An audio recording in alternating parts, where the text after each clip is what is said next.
you for being here. It's a very nice feeling to be at home, actually.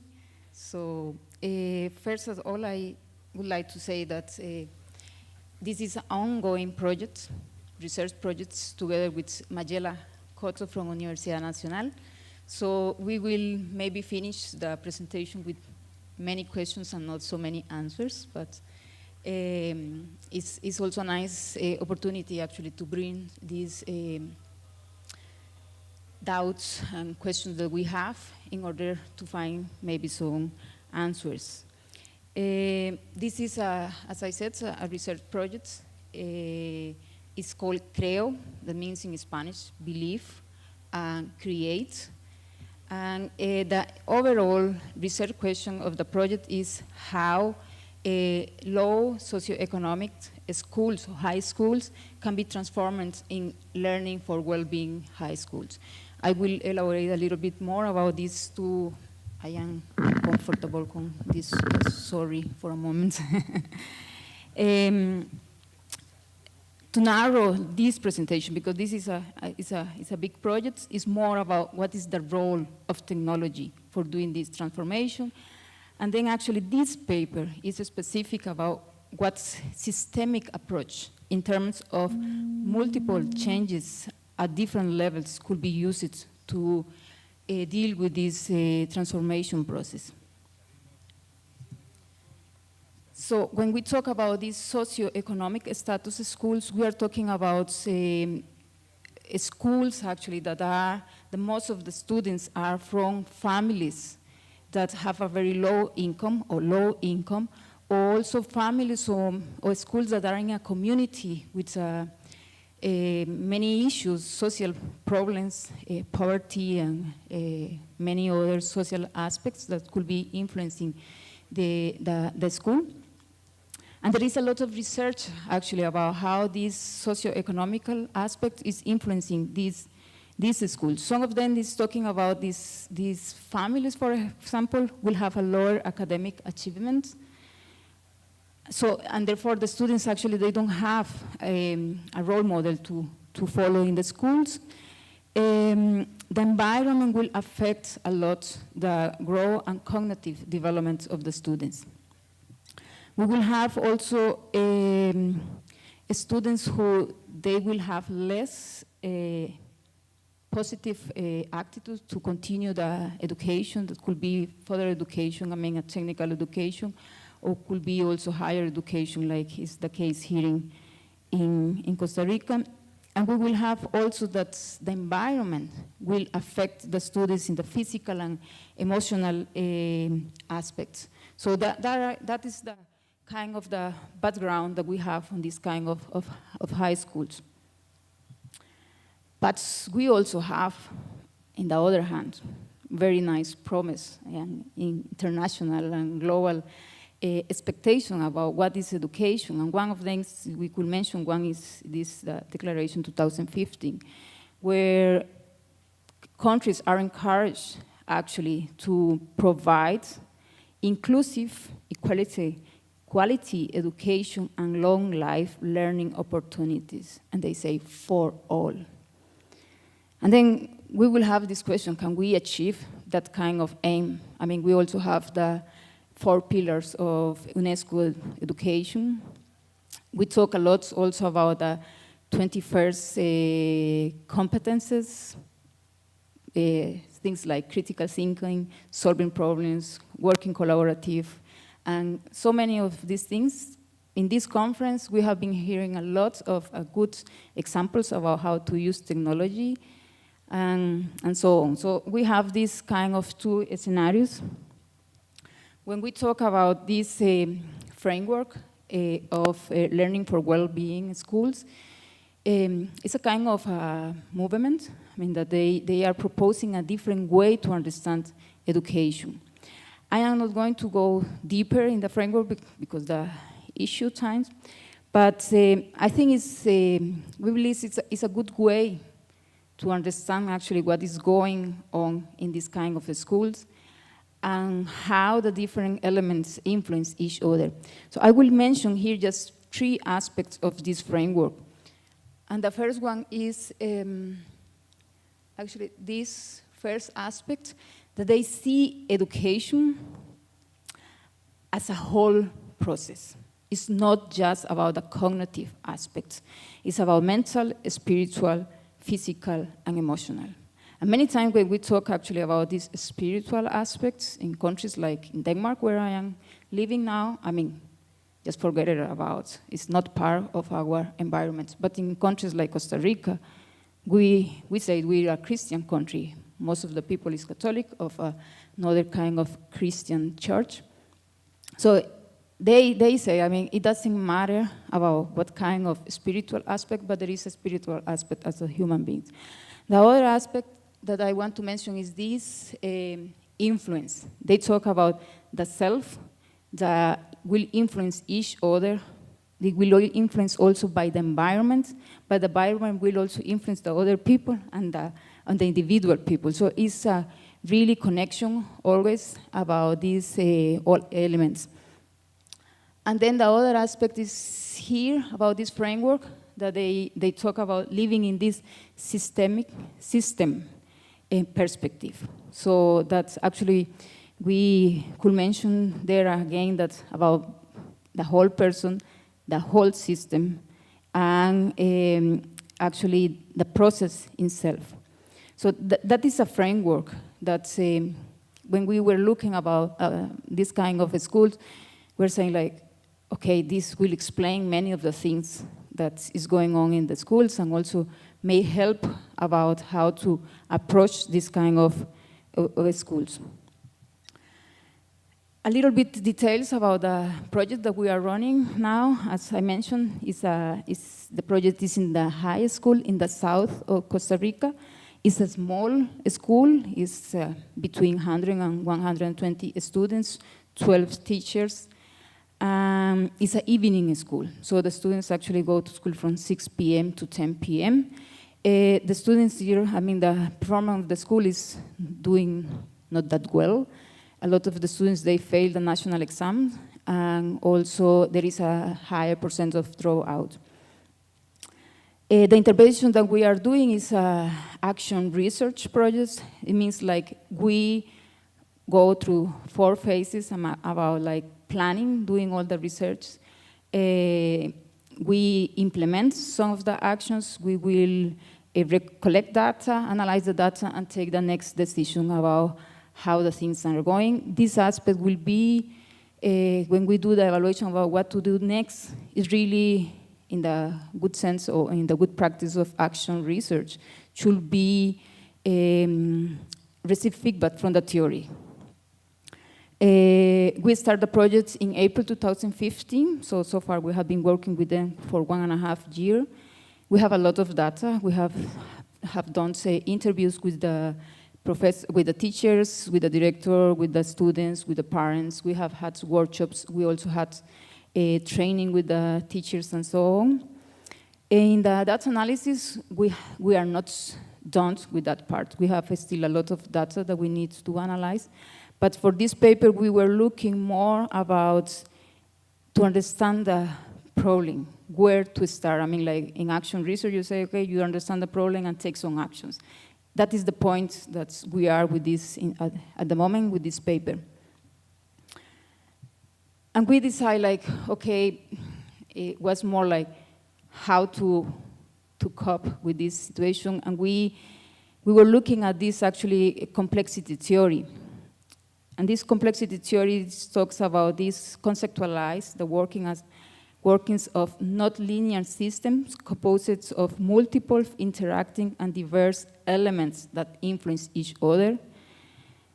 The theory also talks about this change that is constant, and that is really important because the systems in these projects are really changing.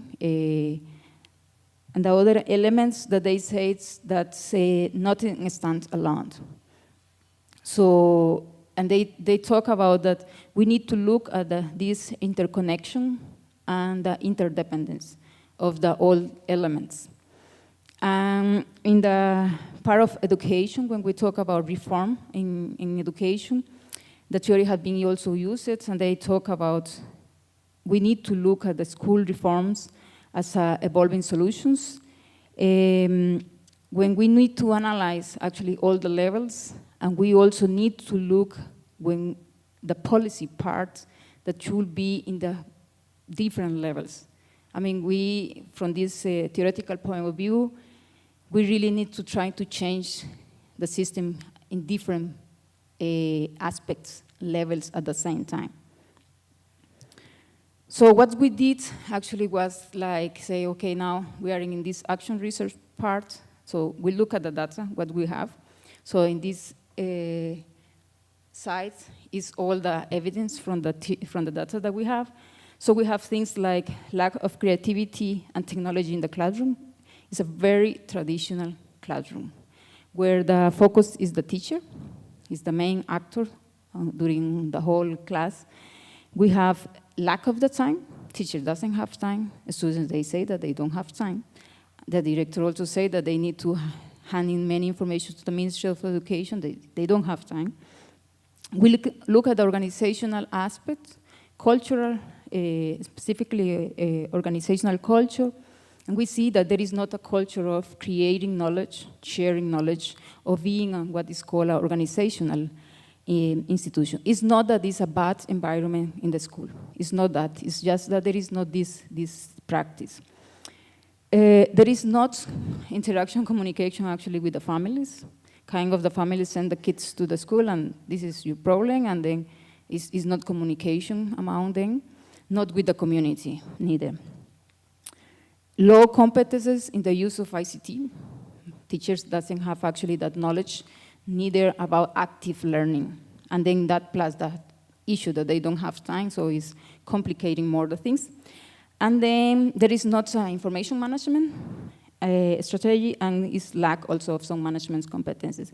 If we look at the theory in the other side, and I will just go a little bit quick here. So we have actually just the opposite scenario. I mean, like they say for this kind of, the literature said this kind of schools, we need to have an approach that is, the center is the students. We really focus on the student.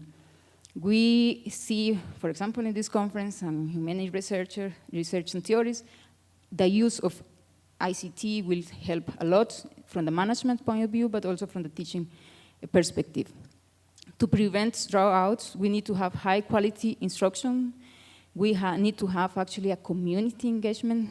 We need also to have a culture about sharing and creation of knowledge. From the organizational theory, we look at that for doing some kind of change. The culture is very important. The leadership is really a key aspect. As I mentioned before, we have all this about what are the competences that we need for the future of our students. And when we look at also in the organizational aspects of the use of technology, we will have also that really for the management part of the school, it's really important to use technology. So we see that a very complicated scenario, at least for me and for us. So we say where to start the change. How to deal with this complexity. We were saying, okay, should we promote a new pedagogical approach? But then the teachers said there is not the culture for that. Should we use the technology? But then there is not competences, so the culture itself is not, we need to do a change of the practice in the school. And then also we say, okay, maybe it's to change the organizational culture in the school. But then we see that also we will have problems with the leadership in the school, and also with the knowledge actually that is there in the organization. And when we were doing that, looking at these problems, we say that the complexity is not only in the different levels of the systems, trying to change the system, but also in the knowledge that we need to have. For each of the subsystems that we could identify, actually, we will identify different theoretical perspectives that need to be used.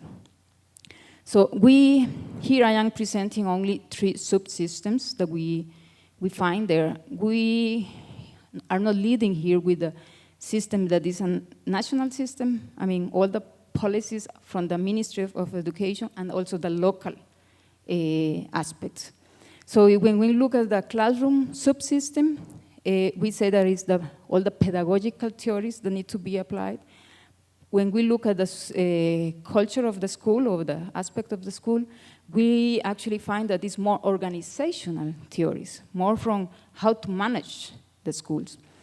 And then when it's the community, the interaction with the families and the other schools and so on, so it's more development school. So if we have the research question about how technology could help us in this process, so that is what we were trying to do in this project. So we are thinking that we need to approach that like combining theories, different kind of theories with also different kind of systems. So we have these elements here that technology really needs to be used from the socio-technical approach. And that will give us two kind of aspects here, technology for management, but also technology for teaching. And then when we look here at the organizational aspect and theories of organization and also of pedagogy. So we need actually to find a good balance combining these two aspects, that the school needs to move in a way that the pedagogic approach will give inputs about what the school wants to be in the future, but also the organizational theories need to have a role, very, very important role there. We also found that a leadership or the school leader is a relevant, one of the most important aspects in this kind of school and small schools like the one that we are working. So actually we moved to what kind of actions can we take? And we said like developing these leadership competences is the most important, I believe, and has been the most challenging because we really need to convince the leader to change, to learn something. And the change should come from him and not external. We have proposed that he could take some online courses that we could also support from the distance.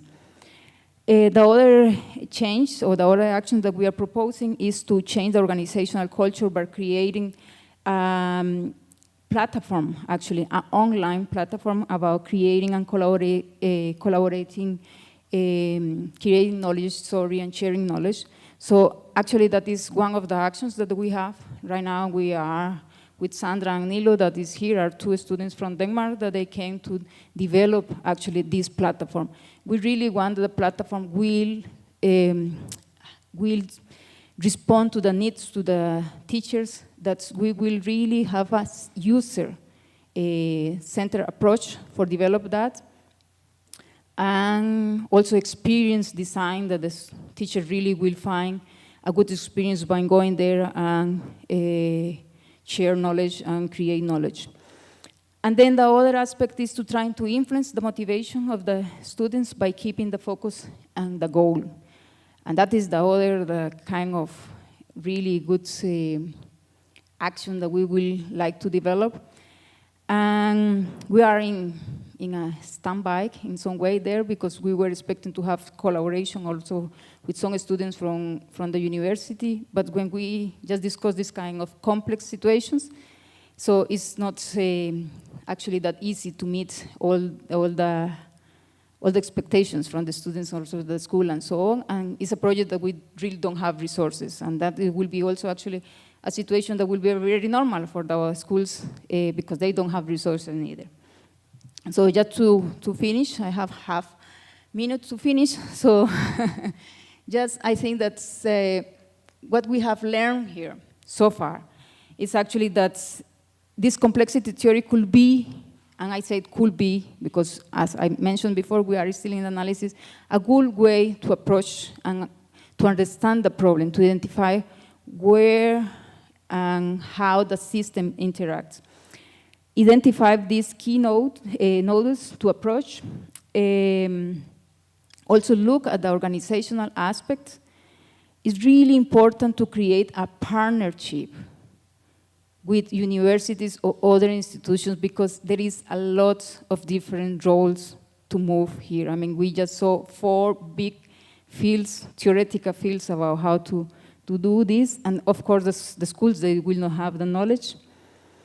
And then be very clear that some of these processes are changed, and we need to use the theoretical framework for that. It's still, when it's a school, it's not pedagogical. So we need to combine these 2 theories. I mean, bring the pedagogical aspect, but also the organizational change aspect. Thank you very much.